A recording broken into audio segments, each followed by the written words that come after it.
we begin this morning in the United Kingdom. The country's new king is visiting Northern Ireland. Moments ago, Charles landed in Belfast. Within the hour, he is set to meet local leaders, including the First Minister designate, Michelle O'Neill. She leads a party that wants to see the end of British rule in the province. Meanwhile, the Queen's coffin is currently lying in rest at St. Giles Cathedral in Edinburgh, Scotland. It will be brought to London in a journey set to begin at noon Eastern. The coffin will be received by King Charles when it arrives in London. Yesterday, the new king joined other royal family members and the public as thousands poured into the church. It's very calm, it's very moving, and the crown, the Queen's crown, is sitting on the coffin. It's absolutely beautiful and it just touches your heart. Tens of thousands of people are expected to also show up in London today when the coffin arrives at Buckingham Palace. Now, very own Lana Zak has been following all the events in London. Lana, what's the mood like now, and what can we expect there as the day progresses?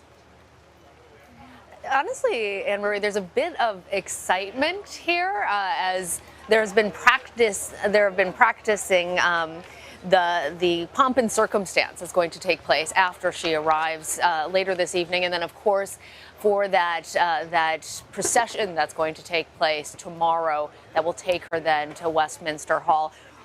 Just a little bit ago, we actually saw all the king's horses as they went past, and you may have heard just at the beginning of this some music as they were playing. We have learned more about the plane that will be transporting the Queen's body later today from Scotland back here to London. It seems to me deeply symbolic that for Queen Elizabeth, given what she cared about, that the plane that will take her back home to London actually was a plane that carried aid to Ukraine. It was responsible for bringing most of the refugees out of Afghanistan to the UK. And so for all those reasons, it's a working plane, but it's also one that worked in service to the very things that the Queen cared so much about. We do know that tomorrow there will be this great processional. 7 black horses will pull the carriage. Thousands, hundreds of thousands, perhaps even millions will line up along the route as it makes its way on that gun carriage past Downing Street on its way to Westminster Hall, where she will lie in state for 4 days. People already starting to line up yesterday to be part of that viewing process. And if there's any indication, we heard that people in Scotland had to wait several hours to be able to make their way through. And here in London, we expect that there will be even more. But there's still a somber mood, but it is more triumphant in a way than perhaps some other funerals, in part because there is a celebration for the Queen's life. And on that note, I want to bring in Paddy Harverson. He actually worked with the royal family, communications director for then Prince Charles, as well as his sons, William and Harry. And so you know the royal family very well. You know the king very well. Tell us, what have you seen that tells you how he will step into this role in terms of his leadership ability?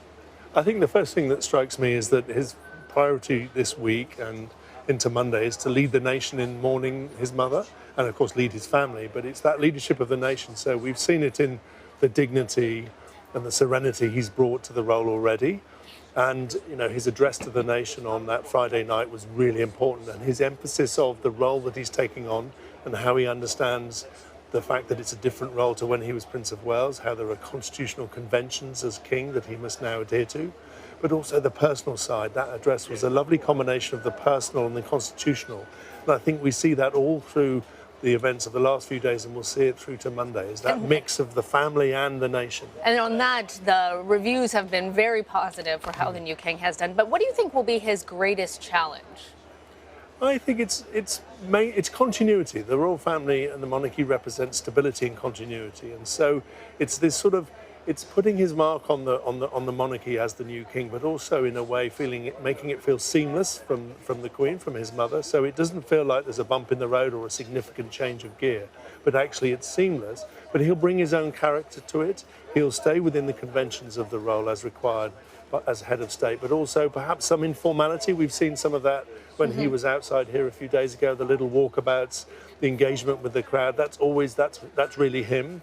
I noticed that when he had a meeting of Commonwealth leaders here at Buckingham Palace, there was laughter, there was humour, even amid all the sadness. And I think that's very much him. So he'll bring a lot of that to the role. And, you know, when you talk about stability, the king himself has said that his source of stability is his wife, the Queen Consort Camilla. Tell us more about their relationship and her popularity here. Yeah, it's very strong. I mean, they married 17 years ago, and I was working for them at the time. And obviously, there were numbers of people in this country who weren't quite sure whether this was what they wanted. But actually, she's won them over. I really firmly believe that. And if you read the press and you read the polls, you'll see that, because she has dedicated her life, and rather late in her life, to supporting her husband, and who's now king and she's now queen, and to also undertaking her own work on behalf of the royal family. So she's taken on some really big issues. She campaigns for, you know, victims of sexual violence. She campaigns for children's literacy. So she's really worked at it and really won people over, and her personal qualities as well. But more than anything, she is going to be his rock, as indeed the Duke of Edinburgh was for the late Queen. And I think it's a partnership, and they'll be absolutely brilliant at it. You know, Paddy, as we're speaking about family, one of the things that Anne-Marie and I have talked about, and many people have talked about, is the relationship between the king and his sons, and the relationship between those two princes. You know all of them very well. He said that he wants to try and restore, it seems as though, reading between the lines, he's trying to restore their relationship. Tell me more about how those three interacted and what challenge that might present now. Yeah, well, I mean, when I was there, I was lucky. I saw them very much as a loving family. You know, I spent quite a lot of time with the two princes and their father, and he was like any other father, and they loved him and he loved them. I think today, obviously, there's been a bit of a bump in the road with, you know, Harry leaving for the United States with his wife. And I think, in a way, the death of the Queen will lead to some healing, and I certainly hope so personally. The really important relationship actually is between the new Prince of Wales, William, and his father, because this is very much part of our constitution that the monarch plays a part, but also the Prince of Wales is hugely supportive of the monarch. So he will take on now a much more significant role with his wife, the Princess of Wales. So, and they've never been closer. I think, forged perhaps in some adversity, that relationship has been stronger than it's ever been. And so in a way, I think you'll see the key sort of double act, I suppose, of the monarchy will be the King and the Queen, but then there'll be another one, which is the Prince and Princess of Wales and their support for the King and Queen. All right, Paddy Harverson, thank you so much. Anne-Marie, I'll send it back to you in New York. All right, Lana, thank you very much.